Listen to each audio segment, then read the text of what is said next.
2008 সালে মঈনুদ্দিন ফখরুদ্দিনের চেষ্টা করেছিল, কোনোভাবেই যখন তাকে সরাতে পারেনি, তখন আবদার করলেন শেখ হাসিনা যে আমি তাহলে ফিরে যাব, তখন সে ফিরে আসলেন।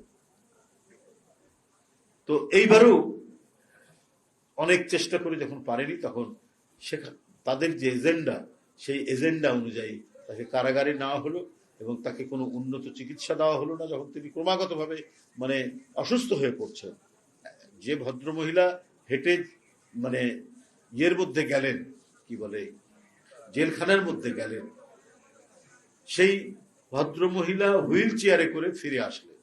আমরা কিন্তু সন্দেহ প্রকাশ করেছি, জনগণও সন্দেহ প্রকাশ করেছে যে কারাগারের মধ্যে তাকে চিকিৎসা না দেওয়া বা সঠিক ডায়াগনোসিস করে চিকিৎসা না দেওয়া, এটা করছেন শেখ হাসিনা তার প্রশাসনকে কাজে লাগাবে।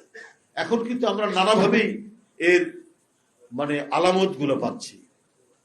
উনার যে অসুখগুলো, সে অসুখগুলোর যথাযথ যে চিকিৎসা দেওয়া দরকার, সেই চিকিৎসাটা দেওয়া হয় এবং তাকে যে তিলে তিলে মৃত্যুর দিকে ঠেলে দেওয়া হচ্ছে, এটা কিন্তু টের পাওয়া যাচ্ছে, সেটা তিনিও টের পাচ্ছেন।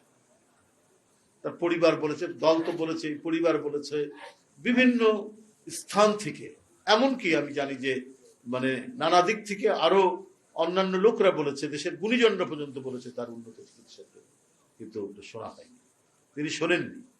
কারণ এতেই প্রমাণিত হয় যে রাশিয়ার মতো মানে কর্তৃত্ববাদী একটি দেশ, সেই দেশের অপোজিশন লিডার তাকে যখন অসুস্থতার কথা শুনলো, লোক দেখানো হোক, তারপরেও তাকে জার্মানিতে পাঠানো হবে।